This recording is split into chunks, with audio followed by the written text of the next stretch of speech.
आप सभी के हृदय में विराजमान परमात्मा को मेरी राम राम। मनु महाराज अपनी पत्नी शतरूपा के साथ तपस्या लीन है और उनके मन का जो संकल्प है, जो उनकी मनोकामना है, वह सामान्यतः पूरी होती दिखाई देने वाली नहीं है,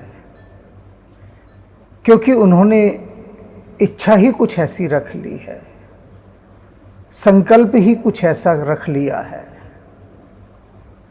जो पूरा होता दिखता नहीं है। क्या ठान बैठे हैं कि वह परब्रह्म जो निर्गुण है, अगोचर है, अनादि है, अनंत है, उसे हम इन आँखों से देखें।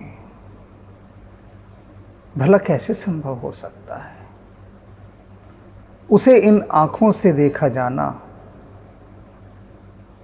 तो बिल्कुल भी संभव नहीं है, किंतु ऐसा वे अपने मन ही मन संकल्प धारण कर चुके हैं। क्या होगा फिर? आगे की यात्रा पर चलते हैं और देखते हैं कि वे किस परमात्मा को अपनी आंखों से देखना चाहते हैं। नेति नेति जिह वेद निरूपा, कहते हैं वह परब्रह्म जिसे सारे वेद नेति नेति कहकर जिसका निरूपण करते हैं। नेति शब्द से ही नास्तिक शब्द आया है। आपको यह जानकर आश्चर्य होगा कि शब्द कैसी कैसी लंबी यात्राएं करते करते अपना वास्तविक अर्थ खो देते हैं। यदि अमृत भी गलत हाथों में पड़ जाए तो वह विष बन जाता है, और विष भी यदि सही हाथों में आ जाए तो वह अमृत हो जाता है। सांप का जहर आपने देखा है ना, यदि वह चिकित्सक के हाथ में पड़ जाए तो वह उससे ऐसी औषधि बना देता है कि जिससे अनेक असाध्य रोगों का निदान हो जाता है। चिकित्सक के हाथ में यदि सांप का विष पड़ जाए और यदि किसी राक्षस के हाथ में अमृत भी पड़ जाए तो वह उसका दुरुपयोग कर देता है। और किया है राक्षसों ने। जो दुष्ट बुद्धि के लोग हैं, कुबुद्धि हैं, जिनका हृदय कलुषित है, उन्हें यदि अमृत भी मिल जाए तो वे अमृत को विष बनाकर पूरे संसार को पिला देते हैं। और पिलाया है, अनेक अनेक बार पिलाया है। सारा संसार इस बात का साक्षी है। तो ऐसे ही यह शब्द है नास्तिक, गलत हाथों में पड़ गया, अज्ञानियों के हाथों में पड़ गया यह नास्तिक शब्द और विकृत हो गया, कुरूप हो गया। नास्तिक उनको कहा जाता था जिन्होंने परमात्मा के साक्षात दर्शन किए हैं। एकदम आपको झटका लगा होगा ये सुनकर, एक आघात कि अरे यह कैसी बात कि नास्तिक वे लोग थे जिन्होंने परमात्मा का साक्षात्कार किया, परमात्मा के दर्शन किए। जैसे अभी मनु महाराज कह रहे हैं कि एक ही संकल्प है, एक ही इच्छा है कि वे परब्रह्म, उनका इन आँखों से दर्शन करना है। तो वे गुणी जन, वे सिद्ध जन, वे भक्त जन जिन्होंने उस परब्रह्म का, उस निरंकार का दर्शन अपनी आँखों से किया या समाधि में किया, उन सब को नास्तिक कहा गया। क्यों कहा गया? क्योंकि वेदों ने नीति नीति का निरूपण किया है। वे लोग जिन्होंने परमात्मा के दर्शन किए थे, उन लोगों से संसार के जन सामान्य ने आकर पूछा, एक आम इंसान ने आकर, भीड़ ने आकर उन लोगों से पूछा कि आपने भगवान के दर्शन किए, क्या भगवान ऐसे थे? कोई भी एक उदाहरण दिया उन्होंने, क्या ऐसे दिखाई देते थे? तो भक्तजन बोले नहीं, वे ऐसे नहीं थे। फिर संसारी लोगों ने कहा अच्छा तो फिर वे ऐसे थे? तो फिर भक्तों ने कहा नहीं, वे ऐसे नहीं थे। संसारियों ने कहा फिर वे ऐसे होंगे, तो वे सिद्धजन, गुणीजन, भक्तजन, उन्होंने कहा नहीं, ऐसे भी नहीं थे। एक एक करके संसार के लोग बुद्ध पुरुषों से पूछते रहे कि क्या भगवान ऐसे थे, आपने देखा? तो उनके प्रत्येक उत्तर में बुद्ध पुरुष ये कहते रहे, न इति नेति, न इति नेति, नहीं वे ऐसे नहीं थे, न इति वे ऐसे नहीं थे। तो ये नेति नेति न इति न इति करते करते संसार के लोगों ने कहा भाड़ में जाओ नास्तिकों, कोई भगवान तुमने नहीं देखे, व्यर्थ की बातें करते हो, नास्तिक हो तुम। क्योंकि हम जो बात पूछते हैं कि भगवान ऐसे हैं, हर बात के लिए तुम कह देते हो न इति नेति, इनकार कर देते हो। और उन्होंने उन लोगों को नास्तिक कहना शुरू कर दिया। वे बुद्ध पुरुष अपने स्थान पर बिल्कुल सही थे, क्योंकि उस परब्रह्म की, उस निरंकार की किसी से तुलना ही नहीं की जा सकती। वह अद्वितीय है, किसी से उसका कोई साम्य नहीं है। कोई तुलनात्मक अध्ययन नहीं हो सकता उसका किसी के साथ। उसके जैसा जब कोई दूसरा है ही नहीं, तो बुद्ध पुरुष कैसे कह देते कि हाँ वह इसके जैसा है? उनकी व्यवस्था थी, उन्हें उस परमात्मा के जैसा कोई दूसरा देखा ही नहीं। तो वे संसार के लोगों के हर उदाहरण के रूप में न इति नेति नेति नेति कहते रहे और वे नास्तिक कहलाए। तो मनु महाराज कहते हैं कि वह परब्रह्म, वेद जिसका निरूपण नेति नेति कहकर करते हैं, हमें उसको देखना है, उसके दर्शन करने हैं। निजानंद जो सदा अपने ही आनंद में रहता है, निरुपाधि, उसकी कोई उपाधि नहीं है, अनुपम है, उसके समान कोई दूसरा नहीं है। निजानंद निरुपाधि अनुपा, शंभु बिरंच विष्णु भगवाना, उपजहि जास अंश ते नाना। कहते वह पर ब्रह्म जिसके एक अंश से न जाने कितने ब्रह्मा विष्णु महेश जन्म लेते हैं, कोई हिसाब ही नहीं है, अनंत। और किससे? उसके एक अंश से ब्रह्मा विष्णु और महेश जन्म लेते हैं। जो ब्रह्मा विष्णु महेश है ना, इनकी भी एक कालावधि होती है। उस कालावधि के बाद ये भी लोप हो जाते हैं, उसी पर ब्रह्म में वहीं समा जाते हैं जाकर। फिर नए ब्रह्मा विष्णु महेश का जन्म होता है। तो कहते हैं वे परब्रह्म जिनके एक अंश से न जाने कितने ब्रह्मा विष्णु महेश जन्म लेते हैं, हम उनके दर्शन अपनी आंखों से करना चाहते हैं। उपजई जासु अंश ते नाना, एक अंश से, सरस हिस्से से। यह उनके मन का संकल्प था, क्योंकि वे संसार को देख चुके थे। कुछ नहीं था संसार में। जो संसार का चित्त होता है वह किसके दर्शन करना चाहता है?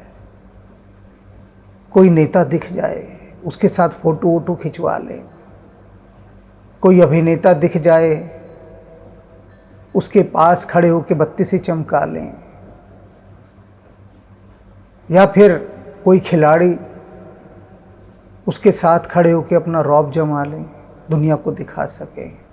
बस यही छोटी छोटी सी, बहुत छोटी छोटी सी तुच्छ इच्छाएं संसारी मन लिए घूमता रहता है, यही छोटी छोटी सी इच्छाएं। और मनु महाराज और शतरूपा ये देख चुके थे, इनमें कुछ नहीं रखा, निस्सार है ये। संकल्प ही करना है, इच्छा ही रखनी है, तो परमात्मा से कम राजी नहीं होना। और वे राजी हो भी नहीं रहे, ऐसा संकल्प करके बैठे हैं कि उनके ही दर्शन करने हैं और तपस्या लीन है। ऐसे हो प्रभु सेवक बस अहि, भगत हेतु लीला तन गहरी। कहते हैं कि ऐसे ही वे प्रभु हैं जो अपने सेवकों के वश में हो जाते हैं, जो किसी के वश में नहीं होते, जिनके एक अंश से ब्रह्मा विष्णु महेश जन्म लेते हैं। वे प्रभु अपने सेवकों के प्रेम के वशीभूत हो जाते हैं और भगवत हेतु लीला तन गए हैं, और अपने उन भक्तों के लिए, भक्तों के आनंद के लिए, भक्तों के सुख के लिए मनुष्य का शरीर धारण कर लेते हैं, उनके आनंद वर्धन के लिए। जो यह वचन सत्य श्रुति भाषा, तो हमार पूजही अभिलाषा। मनु जी क्या कह रहे हैं, यदि यह बात वेदों की सत्य है, वेदों ने ऐसा कहा है कि वह निरंकार अपने सेवकों के वश में होता है और उन्हीं के लिए देह धारण करके आता है, यदि वेदों की बात यह सत्य है तो वे प्रभु हमें दर्शन अवश्य देंगे। यदि ये सत्य है तो हमार पूजे ही अभिलाषा, जो हमारी ये अभिलाषा है वो पूरी होगी, अवश्य पूरी होगी। ए विधि बीते बरस षट सहस बारी आहार। कहते हैं इस तरह जल पर जीते जीते उनको 6000 वर्ष बीत गए। 6000 वर्ष तक वे सिर्फ पानी पीकर ही जीवित रहे।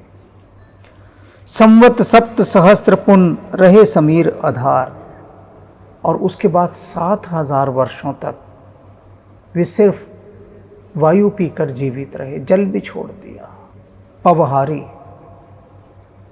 रहे। आपने नाम सुना होगा पवहारी बाबा का। पवहारी क्या, जो सिर्फ वायु पर रहते थे। पवन की शॉर्ट फॉर्म, न हटा दो पव रह जाता है। पवहारी, पवन ही जिनका आहार है, भोजन है।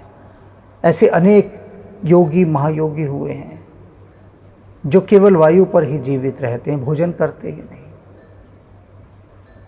तो मनु महाराज 7000 वर्षों तक अपनी पत्नी के साथ पवहारी बनकर रहे।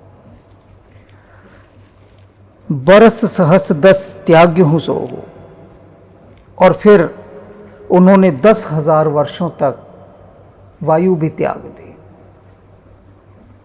आहार के रूप में जिस वायु का सेवन करते थे वह भी छोड़ दी।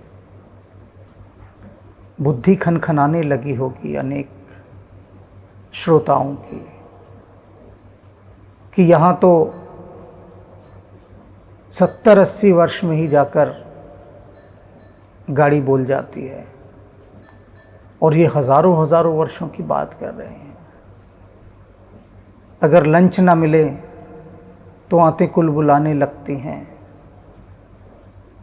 मुहावरे याद आने लगते हैं, लोकोक्तियाँ याद आने लगती हैं, पेट में चूहे कूद रहे हैं, चूहे दिखाई देने लगते हैं, और ज़्यादा भूख बढ़ जाए तो चांद भी रोटी दिखाई देने लगता है। और इधर मनु महाराज ने तो सब कुछ छोड़ डाला। पहले फल कंदमूल खाते थे, वे छोड़ दिए। उसके बाद 6000 वर्ष तक केवल जल पिया, फिर वो भी छोड़ दिया। फिर 7000 वर्ष तक वायु पर जीवित रहे, फिर वायु भी छोड़ दी। सोच रहे होंगे सांस कैसे लेते होंगे फिर जब वायु भी छोड़ दी। तो और 10,000 वर्ष तक वे ऐसे रहे। कैसी स्थिति होगी सोचिए, समाधि की वो अवस्था, ध्यान की वह अवस्था कि जब श्वास लेना भी बंद हो गया हो। एक किसी एपिसोड में मैंने बताया भी था कि हिमालय में ऐसे ऐसे महायोगी तपस्या कर रहे हैं, सिद्धजन, जो हजारों वर्षों से वहाँ ध्यानरत हैं। भूमि से ऊपर उठकर वे साधनालीन हैं और विश्वास भी नहीं लेते, बस ध्यानलीन है। उस जगत के बारे में हमारी यह बुद्धि कैसे सोच सकती है? संभव नहीं है इसके लिए वह सोच पाना। और इसीलिए यही होता है कि वे बातें जो ज्ञान और विज्ञान से भी पार की हैं, अध्यात्म की हैं, वे बुद्धि में नहीं समा सकती। बुद्धि में केवल विज्ञान समा सकता है। विज्ञान का जो अगला कदम है उसे अध्यात्म कहते हैं। उसके लिए बुद्धि उतनी उन्नत नहीं हो पाती, तो वह समझेगी कैसे, जानेगी कैसे? निरीह है बेचारे, उतना बल नहीं उसमें कि वहाँ झांक भी सके। जानना तो दूर, झांक भी नहीं सकती। तो क्या करती है बुद्धि? पूरे शरीर की व्यवस्था को एक संदेश प्रसारित करती है कि यह सब झूठ है, कपोल कल्पना है, व्यर्थ की बातें हैं, ऐसा नहीं होता। ये प्राचीन लोग, ऋषि मुनि जो अंट संट लिख गए हैं, ये सब बेकार है। तो बुद्धि ऋषियों की वाणी को अंट संट कहने लगती है। स्वयं नहीं समझ में आ रहा ना, समाधि को कैसे जाने वो? तो समाधि जान न पाने के कारण बुद्धि उसी पर प्रश्न चिन्ह लगा देती है।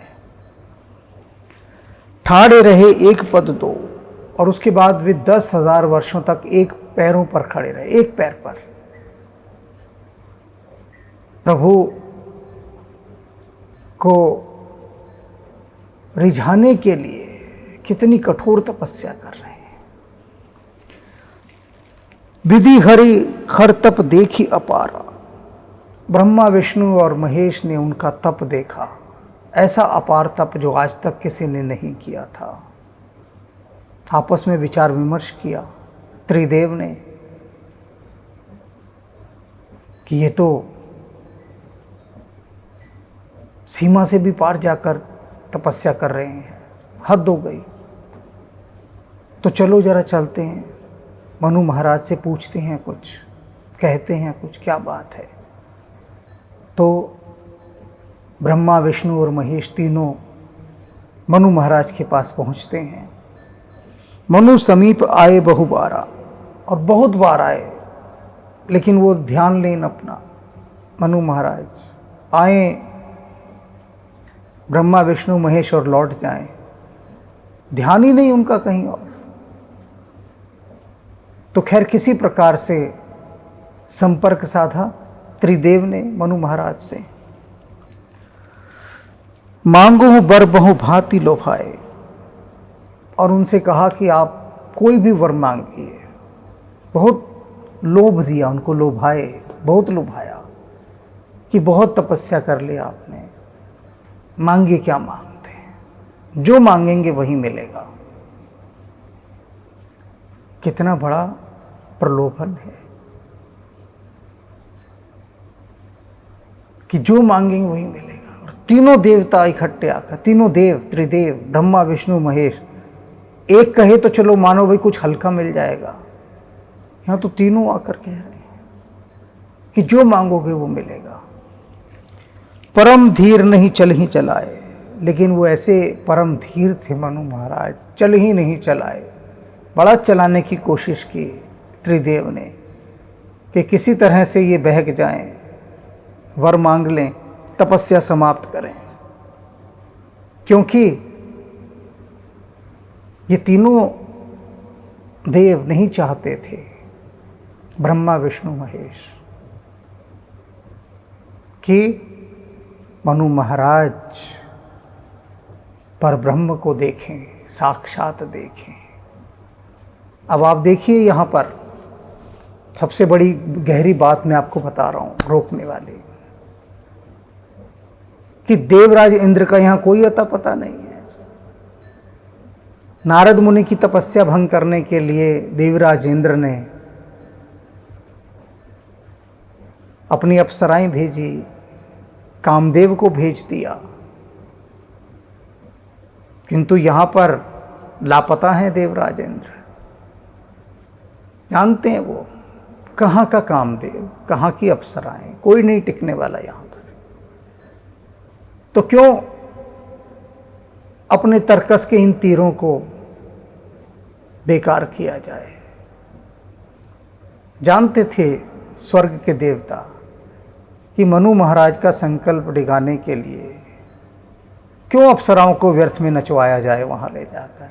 थकेंगी, हारेंगी, क्या फ़ायदा। किसी आम आदमी के पास भेज देंगे, एक ही ठुमके में काम हो जाएगा, और वहाँ उनकी कमर में भी जो है बल पड़ जाएंगे नाच नाच के, और कुछ नहीं होने वाला। तो क्या किया फिर, ब्रह्मा विष्णु महेश तीनों को भेजा। यह भी एक परब्रह्म की माया का रूप थे कि जाओ डिगा कराओ। बहुत ब्यूटीफुल वे में तपस्या भंग करने के लिए भेजा। सुंदर मार्ग, सात्विक मार्ग, कि कोई वर मांग लो, अपना बात समाप्त, तपस्या उपस्या सब छोड़ो, चलो घर। नहीं, ऐसे धीर थे कि डिगे ही नहीं। अस्थि मात्र हो ही रहे शरीरा, उनका सारा शरीर अस्थियों का, हड्डियों का ढांचा होकर रह गया था। हो गए, जल छोड़ दिया, वायु छोड़ दी, फल फूल तो बहुत पहले ही छोड़ दिए थे, और स्वादिष्ट भोजन तो जब राजपाट त्यागा तभी छोड़ दिया था। तो अब शरीर में तो कुछ बचा ही नहीं था, बस हड्डियां ही हड्डियां बची थी। तदपि मनाग मन ही नहीं पीरा, लेकिन उसके बाद भी उनका मन पीड़ा से नहीं भरा हुआ था, दुख नहीं था।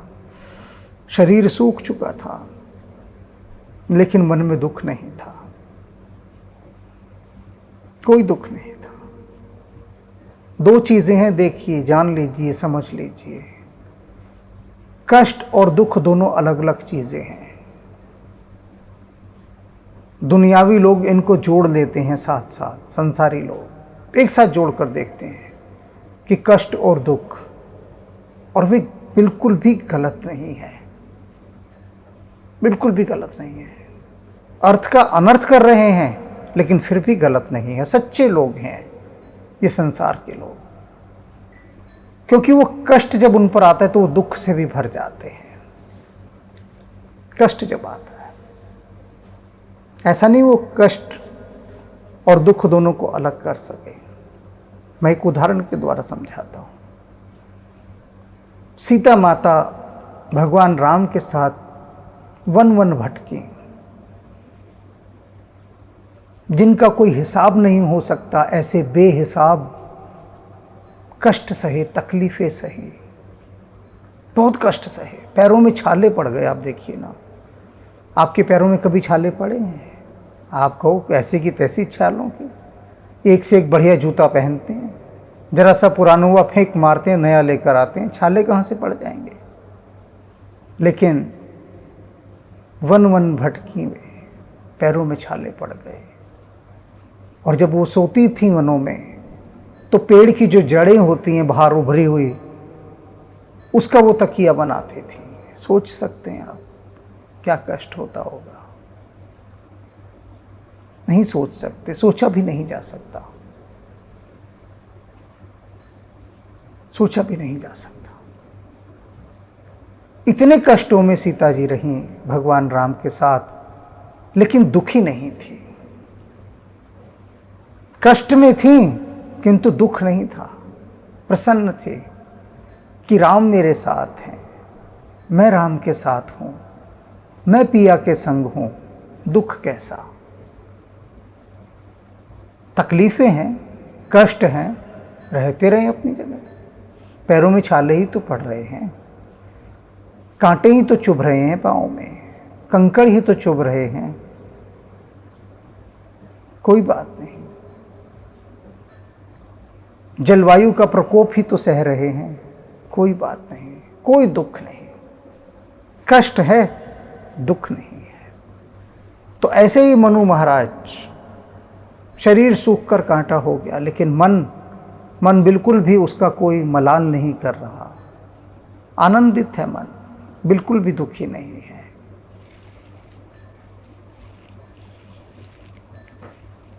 प्रभु सर्वज्ञ दास निज जाने, गति अनन्य तापस निराने। कहते हैं वे जो परब्रह्म थे, सर्वज्ञ, जो सब कुछ जानते हैं, प्रभु सर्वज्ञ दास निज जाने, उन्होंने इन दोनों को, मनु महाराज और उनकी पत्नी शत्रुपा को, अपना दास जान लिया, अपना सेवक जान लिया, स्वीकार कर लिया। जब ब्रह्मा विष्णु महेश के द्वारा ललचाए जाने पर भी वे ना ललचे, तो अब किसको भेजिएगा? कोई बचा ही नहीं भेजने का माध्यम, कोई मार्ग, कोई विभूति कि जो जाकर उनको डिगा सके। बात ब्रह्मा विष्णु महेश पर ही जाकर समाप्त हो गई। अब कोई नहीं बचा, अब तो स्वयं परब्रह्म बचे और उन्होंने इन दोनों को अपना सेवक जान लिया, मान लिया, स्वीकार कर लिया। गति अनन्य तापस रानी, ये जो राजा और रानी हैं, ये परम तपस्वी हैं, मेरे अतिरिक्त इनको कुछ और चाहिए ही नहीं, ये अनन्य हैं मेरे प्रेमी। और जब कोई अनन्य हो जाता है प्रेमी, तो फिर परमात्मा के आने में देर नहीं होती। माग माग बर भे नभवानी, परम गंभीर कृपामृत सानी। और फिर क्या हुआ? आकाशवाणी हुई। क्या आकाशवाणी हुई? मांगो क्या वर मांगते हो। परम गंभीर कृपामृत सानी, कृपा रूपी अमृत से सनी हुई वह बहुत ही गहरी वाणी थी, आकाशवाणी थी जो हुई। मृतक जियावन गिरा सुहाई, और वो कैसी वाणी थी जो मरे हुओं को जीवित कर दे। साक्षात परब्रह्म की वाणी थी, उस निरंकार की वाणी थी साक्षात। तो उसकी वाणी जब गूंजेगी तो मरे हुए तो जीवित हो ही जाएंगे। श्रवण रंध्र होई और जब आई, और जब वह वाणी कंकाल की तरह बने हुए उन राजा रानी के कानों से होती हुई उनके हृदय तक पहुंची, जैसे ही हृदय तक पहुंची वैसे ही एक बहुत बड़ी घटना घटी, एक चमत्कार हुआ। क्या हुआ? हृष्ट पुष्ट तन भय सुहाए, उनके दोनों के शरीर बहुत ही सुंदर और शक्तिशाली और स्वस्थ हो गए। सब रोग, कमजोरी, कंकाल जैसी देह जाने कहाँ चली गई, और शरीर एकदम स्वस्थ, सुंदर, हृष्ट पुष्ट। कैसा? मानो अभी भवन ते आए, ऐसा लग रहा था जैसे अभी अभी घर से तैयार होकर आए हों। जब हम नहा धोकर स्नान इत्यादि करके सज धज कर घर से बाहर निकलते हैं तो कैसे तरोताजा और सुंदर दिख रहे होते हैं, कितनी जान होती है शरीर में। तो कहते हैं ऐसे लग रहे थे जैसे अभी घर से तैयार होकर निकले हों। श्रमण सुधासम बचन सुन, पुलक पुलकित गात, बोले प्रभु करी दंडवत, प्रेम ने हृदय समात। उस वचन, उस वाणी को सुनकर उनका हृदय गदगद हो उठा, आनंदित हो उठे। बोले मनु कर दंडवत, प्रेम ने हृदय समाद। और मनु महाराज दंडवत होकर उस आकाशवाणी के सम्मुख लेट गए और प्रेम ने हृदय समाद। और वो जो आकाशवाणी थी, उससे जो प्रेम प्राप्त हुआ था, वो हृदय में समाए नहीं समा रहा था। कैसे समा था? सुन सेवक सुतरु सुरधेनु, विधि हरिहर बंदित पद रेणु। क्या कहते हैं वो कि आप सेवकों के लिए कल्प वृक्ष और कामधेनु गाय के समान है। हे प्रभु, विधि हरिहर बंदित पद रेणु।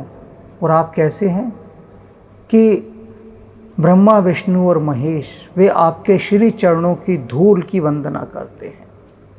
चरण कमल के जो रज है उसकी वंदना, उसको अपने माथे से लगाते हैं ब्रह्मा विष्णु महेश। हे श्री हरि, सेवत सुलभ सकल सुखदाई। और आप क्या हैं? सेवकों के लिए सुलभ हैं, सहज हैं। हे प्रभु, सकल सुखदायक, सभी प्रकार के सुखों को देने वाले हैं। प्रणत पाल सचराचर नायक। और आप कैसे हैं मेरे प्रभु कि शरणागत की रक्षा करने वाले हैं। और संसार में जितने भी जड़ चेतन हैं, सजीव निर्जीव जो भी कुछ हैं, उन सब के आप स्वामी हैं, नाथ हैं, सब कुछ आप ही हैं। हे प्रभु, हम आपको नमस्कार करते हैं। जो अनाथ हित हम पर ने हो, आप अनाथों का कल्याण करने वाले हैं। और यदि आपका हमारे प्रति प्रेम है तो, हम पर यदि आप कृपालु हैं तो, थोड़ा भी नहीं यदि आपका हमारे प्रति ठहर गया है तो प्रसन्न हो यह वर देहो। तो हमें प्रसन्न होकर यह वरदान दीजिए। अब ये वर मांग रहे हैं। जब वर ही मांगना था तो ब्रह्मा विष्णु महेश जब कई कई चक्कर काट के जा चुके और बोले कि जो मांगोगे मिलेगा, मांगो, क्यों नहीं मांगा? बताइए, सोचिए। इतना बार चक्कर काट गए आकर ब्रह्मा विष्णु महेश चुप रहे, कुछ नहीं बोले। और अब बोलते हैं हम वर मांगेंगे। काहे? कुछ समझ में आया?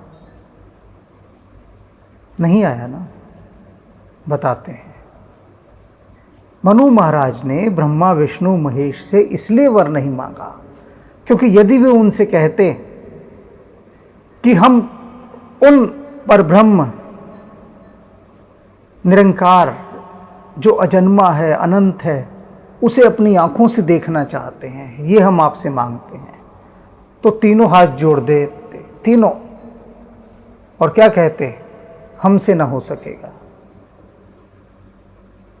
वर भी मांगा खोया और मनोकामना भी पूरी ना हुई, तपस्या भी भंग हो गई। वे जानते थे कि वे प्रभु जिनके एक अंश से करोड़ों ब्रह्मा विष्णु महेश जन्म लेते हैं, वे क्या मुझे प्रभु से मिलवाएंगे? हम तो सीधी बात करेंगे, बिल्कुल सीधी। ऐसा संकल्प उनका। और अब जब आकाशवाणी हुई प्रभु की, तब उन्होंने कहा कि यदि आप सच में मेरे प्रति स्नेह रखते हैं, हम दोनों के प्रति, पति पत्नी के प्रति, तो हम एक वर मांगते हैं आपसे, सिर्फ एक, वो हमें दे दीजिए। तो प्रसन्न होई यह वर देहु, जो स्वरूप बस शिव मन माही, जे ही कारण मुनि जतन कराही। जो भूषंडी मन मानस हंसा, सगुण अगुण जे ही निगम प्रसन्नसा। तेहि हम सो रूप भरी लोचन, कृपा करहूँ प्रणतारत मोचन। क्या कहते हैं कि यदि आप सच में हमसे प्रसन्न हैं तो हम चाहते हैं कि हम अपने इन आँखों से आपके उस रूप को साक्षात देखें। किस रूप को? जो स्वरूप बस शिव मन माही, वह स्वरूप जो भगवान शिव के हृदय में बसता है। भगवान शिव जब भी ध्यानस्थ होते हैं, समाधि में जाते हैं, तो भीतर जाकर वे जिस स्वरूप का दर्शन करते हैं, और यही कारण मुनि जतन कराए, जिस कारण से, जिस स्वरूप का दर्शन करने के लिए मुनि हजारों हजारों वर्षों तक प्रतीक्षा करते हैं, उस स्वरूप का हम अपनी इन आँखों से दर्शन करना चाहते हैं। कौन है वो? कुछ कुछ तो आप समझ गए होंगे। भगवान शिव के हृदय में कौन रहते हैं? भगवान राम। शिव किनका ध्यान करते हैं? अवध बिहारी, अवध नरेश, अयोध्यापति भगवान श्री रामचंद्र जी का। और मनु महाराज क्या कह रहे हैं कि उन प्रभु श्री राम का दर्शन मैं अपनी इन आँखों से करना चाहता हूँ, यह वर दे दीजिए। वे श्री राम जो काकभूषणी जी के मानसरोवर रूपी हृदय में, हृदय रूपी मानसरोवर की झील में हंस के समान है, विचरते हैं हंस के समान, वे भगवान श्री राम, उनके दर्शन हम अपनी इन आँखों से करना चाहते हैं। सगुण अगुण जेहि निगम प्रशंसा, और जिन्हें वेद सगुण और निर्गुण कहकर जिनकी प्रशंसा करते हैं, जिनकी स्तुति करते हैं, दोनों ही रूपों से, सगुण भी और निर्गुण भी, दोनों कहकर देखी हम सो रूप भर लोचन, उनको हम आंखें भर भर कर देखना चाहते हैं, आंखें भर भर कर।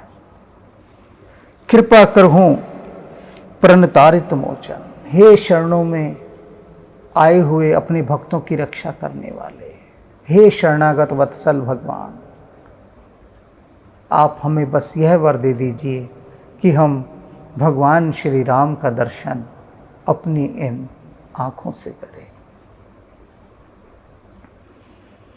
क्या सोच रहे हैं? थोड़ा दिल बैठ गया होगा कि मनु महाराज इतने हजारों वर्षों की तपस्या के बाद ये सौभाग्य पाए हैं कि वह आकाशवाणी हुई, और हमने तो अपना सारा जीवन दुनियादारी के धंधों में लगा दिया, अभी भी लगा हुआ है, हटा नहीं है। बस यही कोई 2-4 मिनट के लिए धूप अगरबत्ती हवा में घुमा देते हैं, जैसे कि कोई सर्कस का जोकर ऐसे घुमाता है हवा में, बात खत्म। और सोचते हैं कि आँख खुलेगी तो भगवान श्री राम सामने खड़े होंगे कि yes sir, what can I do for you, ऐसा सोचते हैं। बहुत सस्ते में लेते हैं, बहुत सस्ते में, इतना सस्ते में कि सस्ता से भी सस्ता कहना पड़ जाता है, इतना सस्ते में लेते हैं। और इधर देखा, भावना, भीतर की भावना, मनु महाराज और शतरूपा की जो भावना है वह अनन्य भक्ति की है। तो यदि हृदय में अनन्य भक्ति हो, उसका संचार हो जाए, उसके बाद फिर देर नहीं रहती।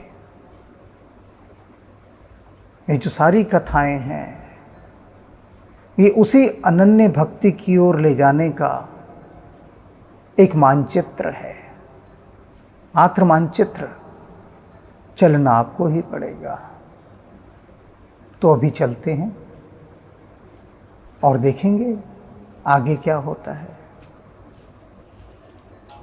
नेति नेति जेहि वेद निरूपा, निजानंद निरुपादि अनूपा। शंभु विरंच विष्णु भगवाना, उपजय जासु अंश ते नाना। ऐसौ प्रभु सेवक बस आही, भक्त हेतु लीला तनु गही। जो यह वचन सत्य श्रुति भाषा, तो हमार पूजी ही अभिलाषा। एहि विधि बीते बरस सठ, सहस बारी आहार। संवत सप्त सहस्त्र पुनि, रहे समीर आधार। बरस सहस 10 त्यागौ सोऊ, ठाड़े रहे एक पद दोऊ। विधि हरिहर तप देखी अपारा, मनु समीप आए बहुबारा। मांगऊ बर बहु भांति लुभाए, परम धीर नहीं चलहि चलाए। अस्थि मात्र होई रहे शरीरा, तदपि मनाग मनई नहीं पीरा। प्रभु सर्वज्ञ दास निज जानी, गति अनन्य तापस नृपरानी। मागु मागु बरु भेनव बानी, परम गभीर कृपामृत सानी। मृतक जियावनि गिरा सुहाई, श्रवण रंध्र होई और जब आई। हष्ट पुष्ट तन भय सुहाए, मानव अबहि भवन ते आए। श्रवण सुधा समवचन सुनी, पुलक प्रफुल्लित गात। बोले मनु करि दंडवत, प्रेम न हृदय समात। सुनु सेवक सुर तरु सुर धेनु, विधि हरिहर बंदित पद रेनु। सेवत सुलभ सकल सुखदायक, प्रणत पाल सचराचर नायक। जो अनाथ हित हम पर नेहु, तो प्रसन्न होई यह वर देहु। जो स्वरूप बस शिव मन माही, जेहि कारण मुनि जतन कराई। जो भुसंडी मन मानस हंसा, सगुन अगुन जेहि निगम प्रशंसा। देखई हम सो रूप भरि लोचन, कृपा करौ प्रणतारति मोचन। देखई हम सो रूप भरि लोचन, कृपा करऊं प्रणतारति मोचन। कृपा करऊं प्रणतारति मोचन।